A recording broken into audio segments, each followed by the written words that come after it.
Well, good evening to everyone, and welcome to midweek. Hope you guys have all had a great holiday beginning of the holiday season, at least with Thanksgiving, and we'll just kind of keep rolling right on in to the rest of the season as the weeks unfold. In case I forget to announce at the end, next week is the last Simple Supper for this semester. So if you're interested in participating in that, I think there's a link in the church bulletin. Just kind of respond so they'll know how to prepare for the food, and come a little bit early.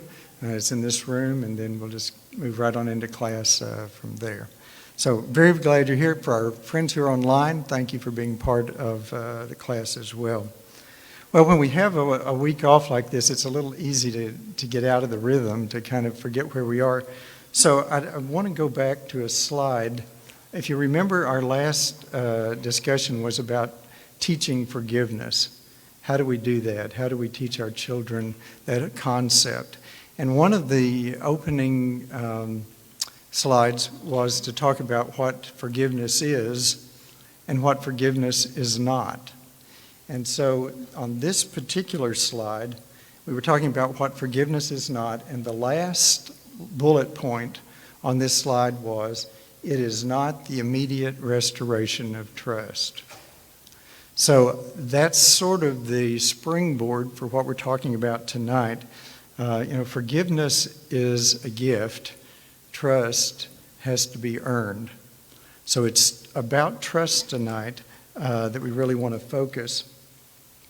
I heard a story this week about a dad and son who were out sort of hiking, camping, and climbing around on ledges and rocks, and all of a sudden the dad heard this voice from above that said, "Catch me." And he turned around, and his son was right in his face, and then knocked them both down, rolling around, kind of dusted him off and got his wind back and said, "Give me one good reason why that was a good idea." And he looked at him and said, "Well, sure, because you're my dad." And so with that image in mind tonight, I'd like for us to talk a little bit about trust as being, that expectation that people do for us, people that we trust. They do what's in our best interest. We just expect that as part of that relationship.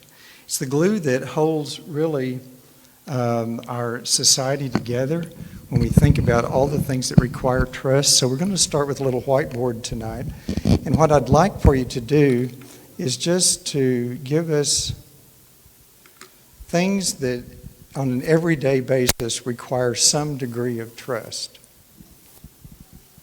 And I'll repeat these so those of you online can hear. Things that require trust. Driving.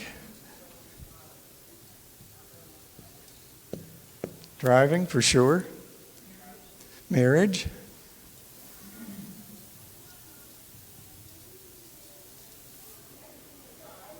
How about even smaller things than that? Things that require some degree of trust. Yes. Eating out. All right. Out of curiosity, what are we trusting here? I mean, a lot of things, that what they say is in the food is actually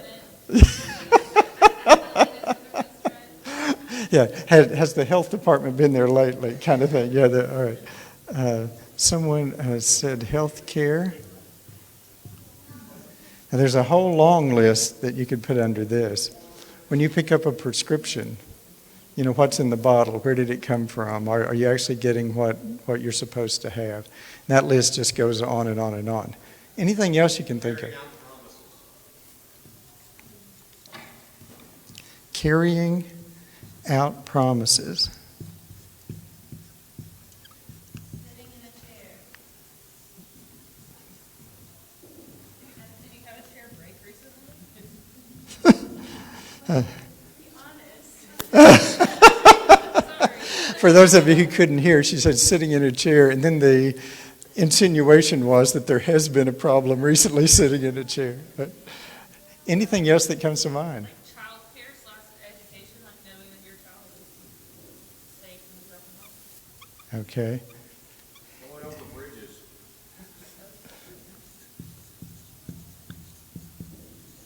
Making an online purchase. Oh, that's this time of year, for sure.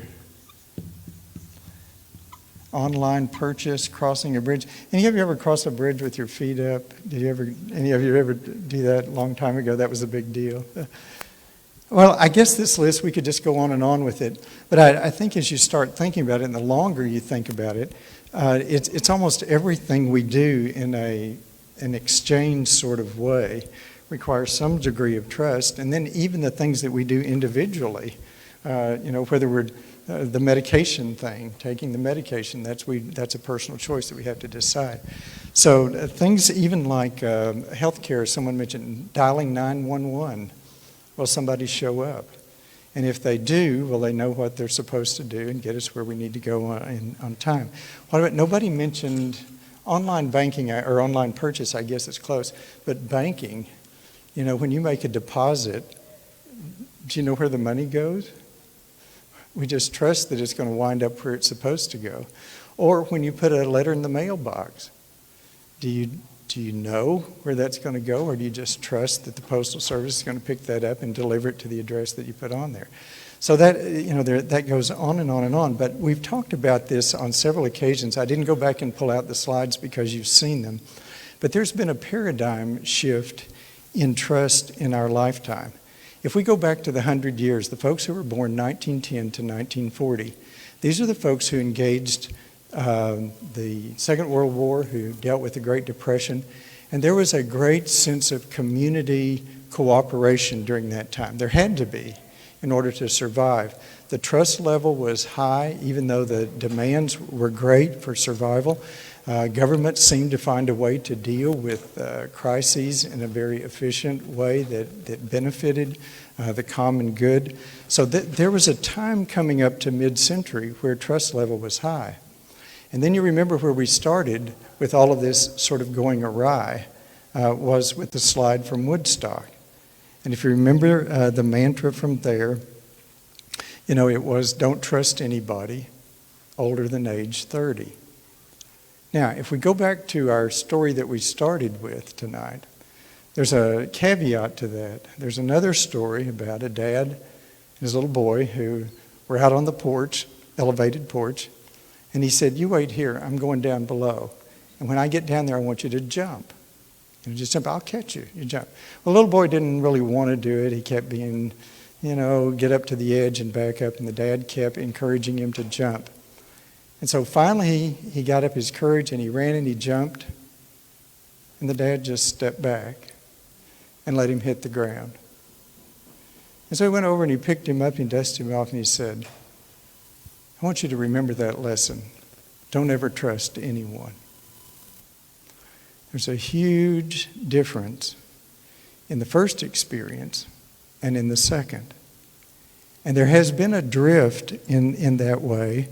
And we've talked about this before, all of the things that have happened in the 60s coming forward, dealing with a war that was very difficult to embrace, dealing with the financial crisis, all the junk bonds, all the things that undermined the trust in business, Watergate that undermined the trust in government and in the political scene.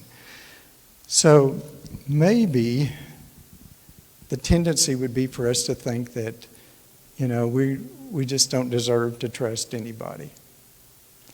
But I think the good news is that there is a basic need, a basic desire for us to trust. We want to trust. We almost overlook warning signs sometimes in order to be able to trust because we need that. But trust requires certain there are certain requirements for building trust. And probably at the top of the list is time. Trust really requires time, because as you go down the contributing factors to it, trust involves relationship. Well, we've seen what happens when we make snap judgments about relationships that go south, because there really wasn't enough time to investigate, to assess that. It involves an assessment of integrity. Are people who they say they are? It takes time to figure that out. We depend on a degree of compassion and of vulnerability and honesty and all of those things that build trust. But rarely can we see that in a short window. It takes a little time to sort that out. I think there's an example of this in Scripture. If we look in Mark chapter 9, you'll remember the story. This is the man whose son has been demon-possessed, and he has brought his son to be treated, and no one has been able to offer anything. And he comes to Jesus and he says, well, if you can do this, that would be great. And Jesus' response to this, what do you mean if you can do this? If I can do this, if you believe, that all things are possible. And then you remember his response? It was, I believe, help my unbelief, or help my unbelief. And in that little statement we have, I believe, which is a statement of faith, but we have a hesitation about trusting what we believe. And that's really what we want to talk about here, is to look at how there is a fusion of trust and faith, and that one without the other is incomplete, that it takes both. I'm going to try to develop that, and maybe in a way that makes more sense. I'd like for us to look at trust from a couple of perspectives, and the first one we're going to start out with is, what's the difference between faith and trust? Is there a difference?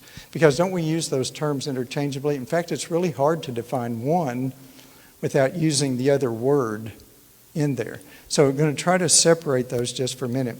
If we use faith like it's a noun, then we can go to Hebrews 11:1. Faith is the substance of things hoped for, the evidence of things not seen. So it's the knowledge of the things that we hope for. It's the belief in things that we can't touch and smell and hold in our hands. But all those heroes that are lifted, the list. It goes right through the Scripture. All those great folks, they believed in something that never happened in their lifetime. But it didn't keep them from acting on what they believed. Now, the outcome was not good for many.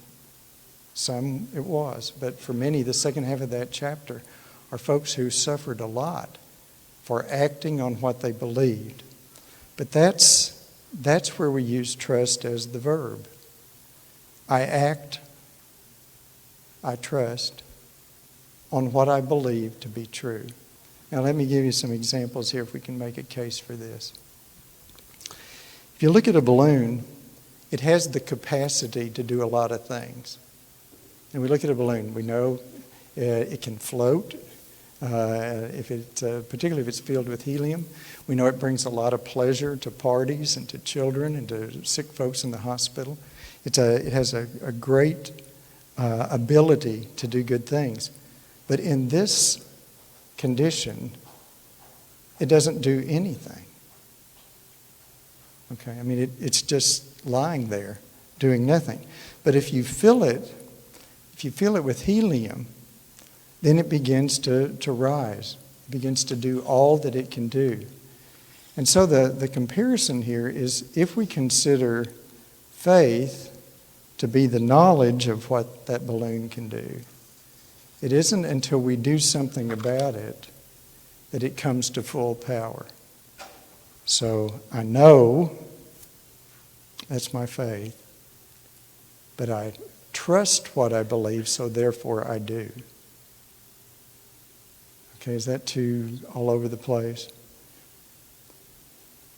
Faith is knowing, Trust is doing based on what I know. Okay? Are we okay with that? Can we work with that just for a minute? All right. I really appreciate your comment because this was coming up next. Here's some examples of what we're talking about. Is you take a chair, okay?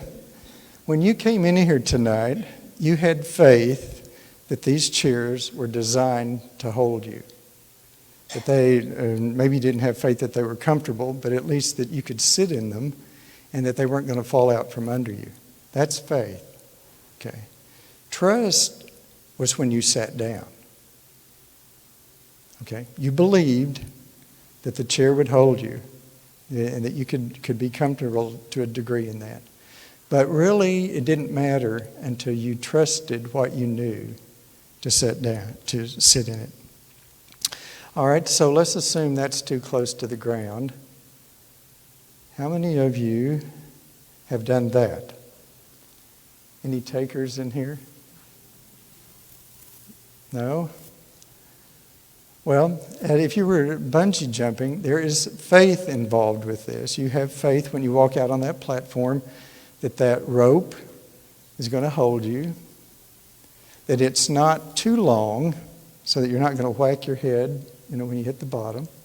You have faith that there are lots of people who've done this before you and they survived it. But until you jump off that ledge, you really haven't trusted.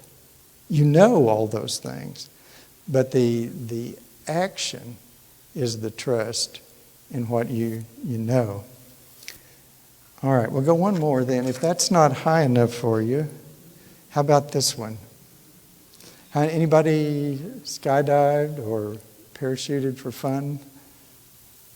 No takers. This is a low-risk group. I can see that already. But it's the same sort of thing. I mean, of course, getting on the plane, you have to have some faith that it's going to fly, but you believe that it will. You believe that the parachute will open. You believe that you'll have a controlled descent. You have all of that. You know that in your head. But until you exit the plane, until you jump, you really aren't exhibiting the confidence in what you believe to be true. Are we coming together on this, or is it still too way out there? Well, let's take a minute. Danny, we'll let you read for us tonight the text. If you'd like to turn to that, it's Luke 23, 44 through 49.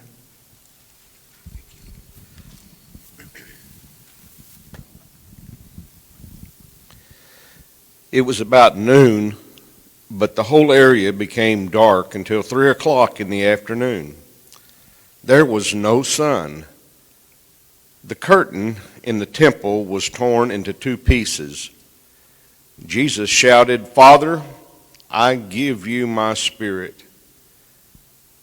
After Jesus said this, he died. The army officer there saw what had happened. He praised God, saying, "I know this man was a good man."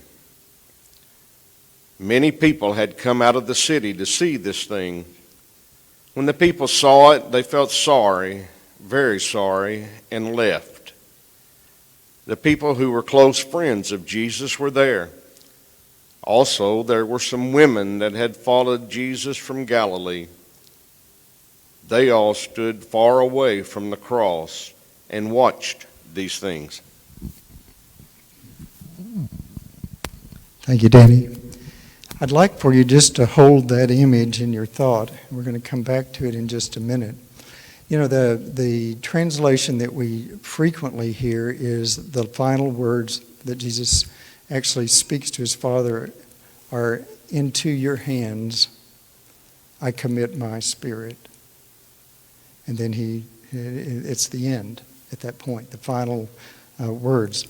So hang on to that for a second. And now I would like for those of you who are adventuresome to tell us, have you been involved in a trust fall? Several of you have. Okay, so you know what we're talking about when we talk about a trust fall. What What was the most difficult part of a trust fall? Pardon? Falling. Okay, the falling. Pardon?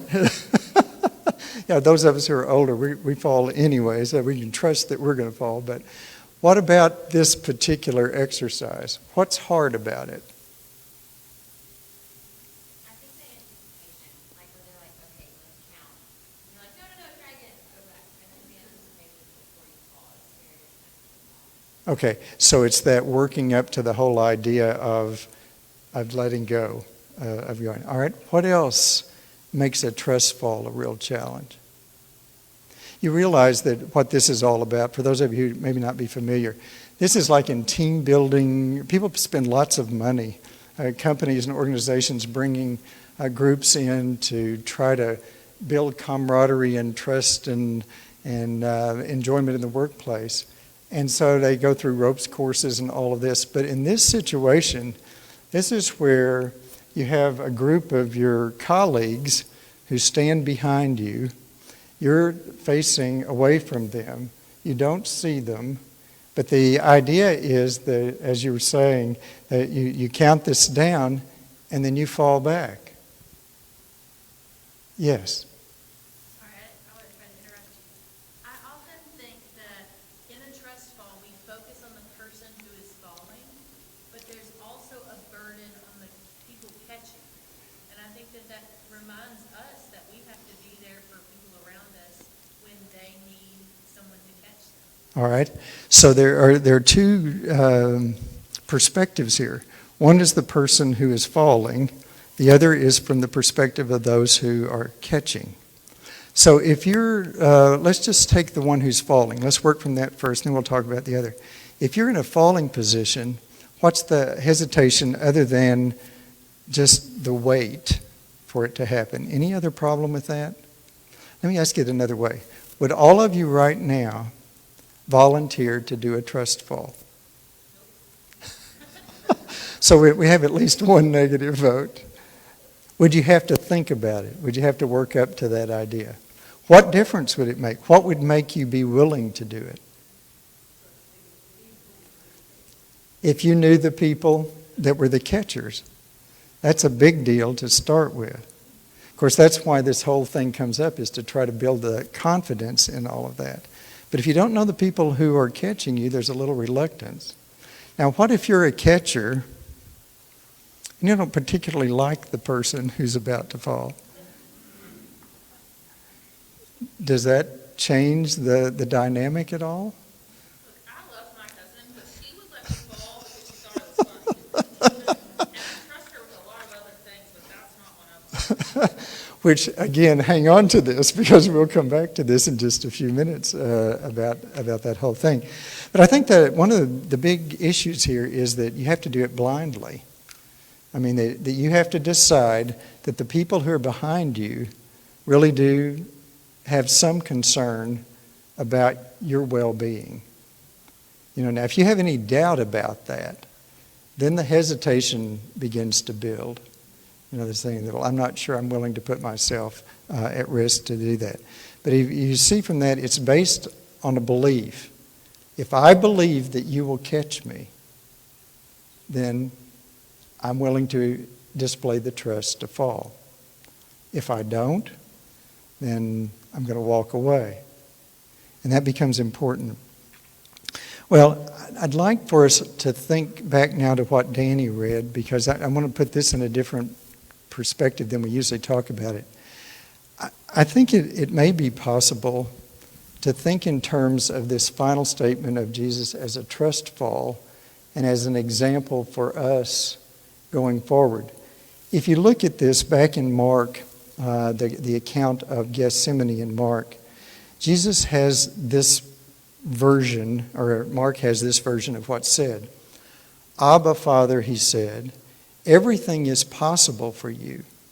Take this cup from me, yet not what I will, but what you will. That's a statement of faith. Okay, I believe you can do everything.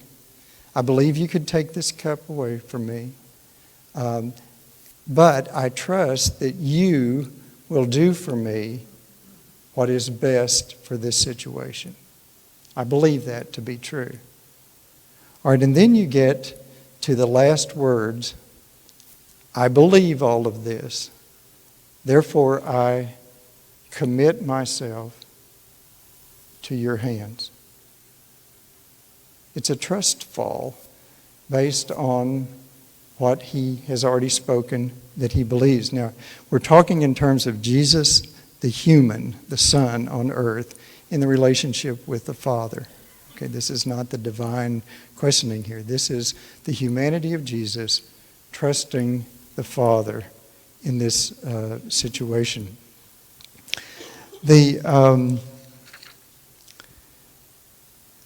I think there might be another way to even apply this. You know, when Jesus says to the folks who are giving him grief about the way they're behaving and about the children coming to him, I think you could almost translate that, and I don't mean this disrespectfully at all, but you could almost say that his response could have gone like, well, unless you become like these little children who are willing to trust fall into my hands, you're not going to be admitted to the kingdom of heaven.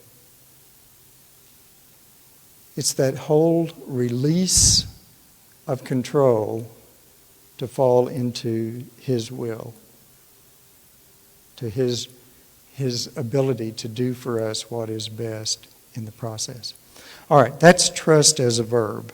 Okay, now I want to change trust to an adjective because I think this is more like what we need to talk about as far as our kids are concerned.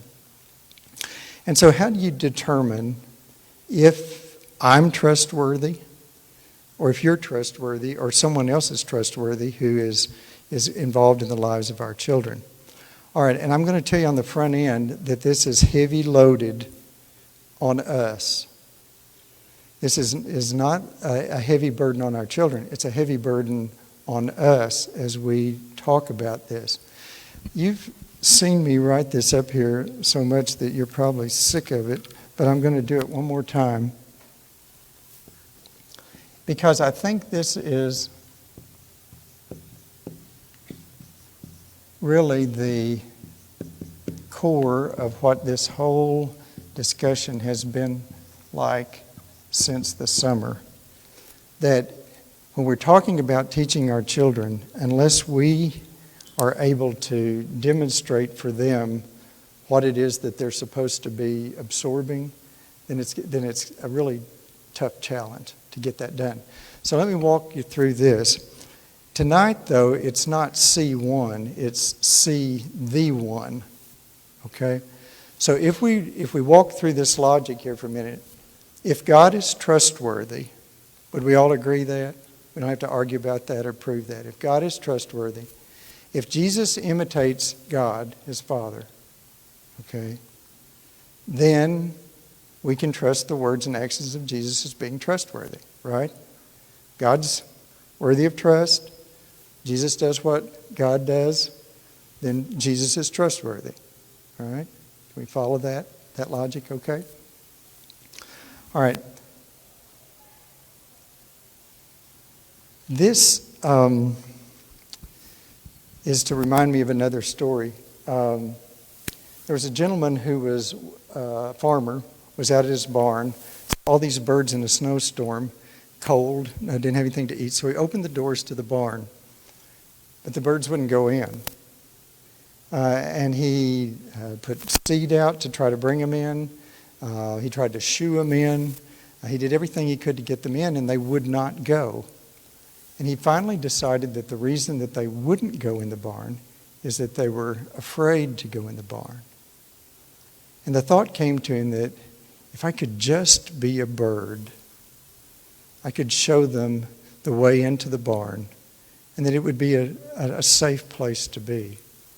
And the story goes that in that moment he heard the church bells off in the distance and realized that that's exactly what Jesus had done. That he had become us to show us that we could do what it was that he was trying to do or wanting us to do. So I think there is this emphasis of Jesus imitating his Father so that we now have the opportunity to imitate him. So if the words and actions of Jesus are trustworthy, okay, I'm going to assume that they are, and if we imitate that, then our children can trust our words and actions as trustworthy. Okay? We see what Jesus and his Father do. Now we imitate that. Our kids see it happening here. If that's the case, then if our words and actions are trustworthy, if our children imitate our words and actions, then they are trustworthy. So you see where the hinge is in this? It really is on us right here, because if we're not consistent in this, then suddenly there's doubt on their part. There's no willingness to take a trust fall at this point. Are we okay with that? All right? Okay. So to illustrate that, how many of you like to rappel or do rock climbing? A few of you? Well, then you know the value of a carabiner. This is an old one, and you know, some of you probably have them as keychains. They've been used for everything under the sun, the different designs, different varieties. But I think if you look at this picture and you think of us as the carabiner, then we are the connection to God. We're the trust factor, and we then connect to our children. But without that, then they're floundering around, and they may or may not hook in. So for a while, until they get it figured out, that's our responsibility, to be the carabiner that links them together. So why is it important that we teach our children to be trustworthy? And we usually talk about we need to teach them how to trust people. But why do we need to teach them to be trustworthy? Well, this is usually a snarky comment, but really, it takes one to know one. If we raise our children to be trustworthy, if you are trustworthy, you can pick the trustworthy people out because you know what it is that makes you do what you do. So if that's a mismatch in a situation, then there may be, okay, we need to put a pause button on this. So it's important for our kids to grow up developing all the attributes of being trustworthy. Not only will they be a good example in the community, but that becomes their benchmark. That becomes their template for measuring trust in relationships going forward. So how do you develop this? I want to talk just a minute now about progression of evaluating trustworthiness, and we'll do it with a little list of C's. We need to teach kids to see what you need to see. Okay, so when you're looking at a situation here, you're thinking about maybe a relationship, and I'm not talking about necessarily a romantic relationship. I'm talking about a friendship or some other relationship. You need to use these things to measure it. The first is you have to establish a connection, because all of this, trust requires time, and it requires an interaction with someone in the process. Now, can anybody recite the mission for the College Church right now? To connect to, first is connect to God, connect to His Word, connect to the world, connect to each other. Okay, so connect is a big word in right now what the goal has been for College Church to do. But it's important to realize that requires time.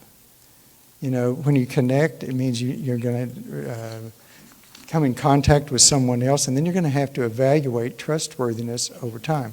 So we connect, and then we sort of introduce this caution approach. We proceed with caution at that point. Okay, so we have lots of connections in here, but you don't have the same level of trust with everybody in this room, because you have some relationships that are longer than others, some you know the backstories better than others.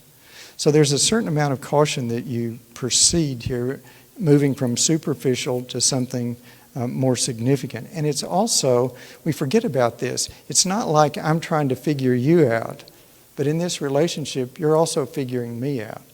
There's a reciprocity in this trusting relationship that's being developed. Requires time to do that. Now, we could also think at this point that in this relationship, I may decide that this might be an okay relationship to trust. So here's my trust, and I'm going to hook it into this relationship right here. But the nice thing about carabiners are they're quick on, quick off. Okay, they've got a quick release to them. So it's a good thing to click on to start with, but if things go south, I'm off. If any part of the process begins to break down, you default to this stage. You come back to the caution spot, and then you work back through the system again. So we proceed with caution, and then we have to evaluate consistency, meaning that if in this relationship there's some predictability about it. If I say to you, I will do this, and I do it, and every time I say it, I do it, then there's a consistency, there's a reliability that develops. If I say to you, I will do it, and I don't show up, now you're beginning to wonder, should my carabiner be attached or not? You're beginning to evaluate whether or not you can depend on what I'm saying to you at the time.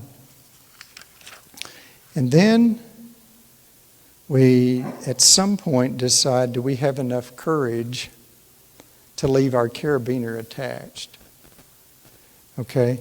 Is it time for me to put skin in the game? Am I going to put my heart on the line? Am I going to put my money in the partnership investment that they're asking me to do? Do I feel safe enough, secure enough to do that? So again, my carabiner's attached, but if suddenly I get bad vibes about this whole thing, I can disconnect it at that point. But finally you get to commitment in a relationship that, and I would say, well, we'll not dwell on this, but the level of commitment defines the quality of the relationship. Okay, the level. Now, if we really think about this, the Marines have given us a great mantra here. Semper Fidelis, Latin for always faithful. Now, in that situation, we're thinking in terms of somebody has my back all the time. And we think about it in the armed services like that. But we also we push that forward into a marriage relationship. You know, that's the commitment, that's the trust level that we invest in that. And then really, if we were fully in discussion about it, that's the level of covenant that God asks for as well. The commitment that we believe what He says and we trust to the point that we do what He says. Okay? All right. What do you think about this one? What erodes trust? We need to look at the opposite side of this. What gets in the way? Where do we break down? What keeps you from trusting someone?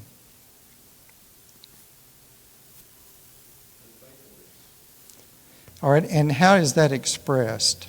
Unfaithfulness. How do you see evidence of that? I mentioned one thing a minute ago, people telling you something and then not doing it. How else?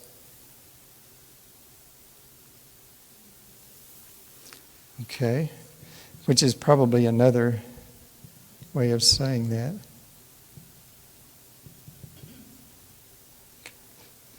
Okay. Okay.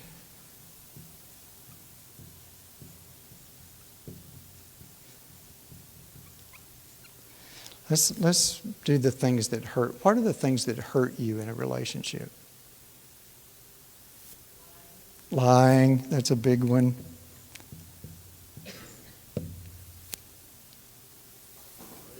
Betrayal.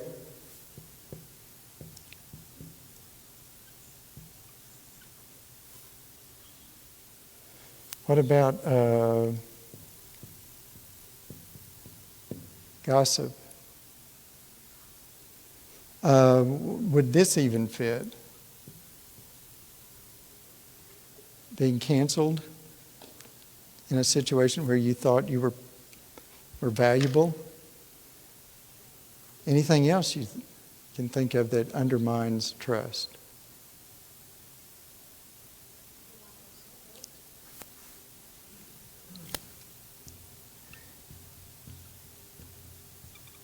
Yeah, lack of support. And this kind of goes along with that, doesn't it? Even betrayal situation there. Where you count on something and then it doesn't happen. Yeah. Anything else that you can think of? Yes, ma'am. Unpredictability or inconsistency. Yes. Someone mentioned something similar to that a minute ago.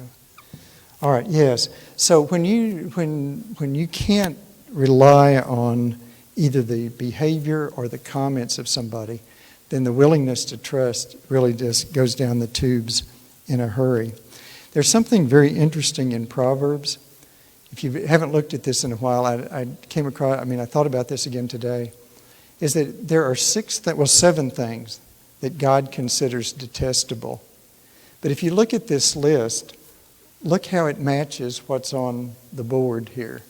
You've got haughty eyes, lying tongue, hands that shed innocent blood, heart that devises wicked schemes, feet that are quick to rush to evil, false witness, man who stirs dissension.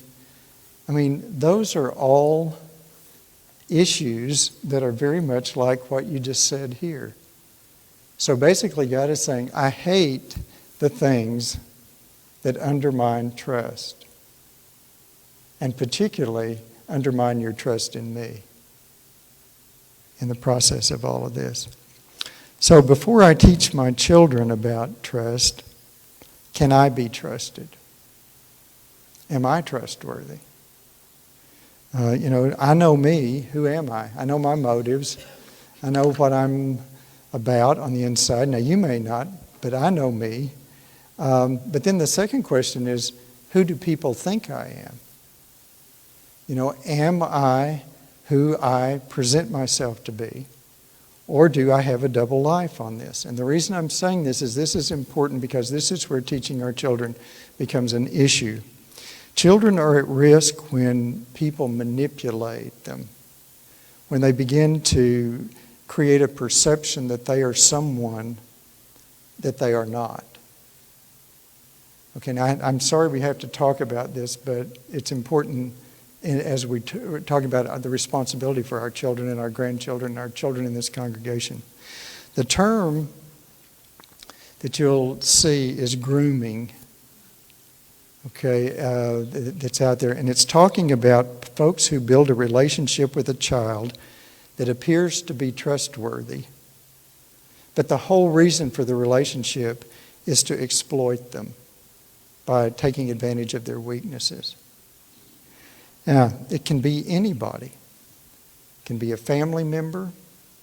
It can be a teacher. It can be a coach. It can be a camp counselor. It can be a neighbor. It can be anybody that can create the problem. And the way it happens is they put themselves in a position to be trusted by giving advice, by appearing to be very empathetic, particularly for children who don't get that nurturing somewhere else. They give them the attention that they're hungry to get. They begin to isolate them from family, making them more dependent. Now, that quotation that's up there did not come from this book. That came from a research study. But now, it only takes 8 days, that's the average, for a child on the internet to be willing to meet a stranger or to share information online that may be inappropriate. This number has just gotten gradually lower and lower over time, but this is the most recent one that I could find. Signs of grooming are sometimes tough to separate from what we think of as normal adolescent behavior, because when children become more secretive about their time, if they start having friendships with the older folks, if they have money that's unexplained, they're buying new things and they don't want to tell you where it came from, they have more time online, they're more easily upset or withdrawn, more agitated in the process, they're spending more time away from home. These are all indicators that it may be time to pay attention about things that are going on. But again, it's hard to separate. Some of you will recognize the picture, but not the name, Jennifer Moffett. This is Jennifer Barnes, the daughter of Jerome and Barbara Barnes. This is her book, this one, Those Who Pray, which has received attention. It's a novel fiction, but it was based on research about this whole grooming situation. Hers is set on a college campus. It's a dark story, I'll tell you that ahead of time, but if you want to pursue how some of this works, this is a place that you go to read that. So I think the conclusion tonight is whoever teaches influences what's being taught. Okay?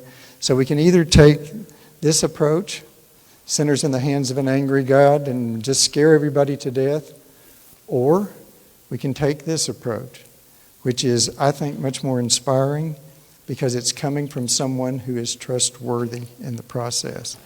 Let me go to the final slide here. If our children understand that God and His Son are worthy of trust, if they have a belief in God, that's the faith, that is incomplete without action, that's the trust.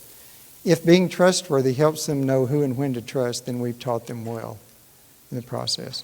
It is a process. It does take time. It isn't just one and done, but it's worth it in the long run. As always, I would welcome your input. This is a little harder tonight to talk about this because it's not so objective. It's sort of nebulous, hard to get arms around. But I think the take-home is it isn't enough just to teach our kids the rote faith things. We have to anchor that faith in order to give them the confidence to then act. That's the trust movement on faith. Okay? Next week is Simple Supper. Next week we have one more of these, and then we'll do a summary. We're going to go back and just try to do a flyover of the whole thing and pull it together, and then basically we're done with this series. So you guys have a great week, and we will see you next week.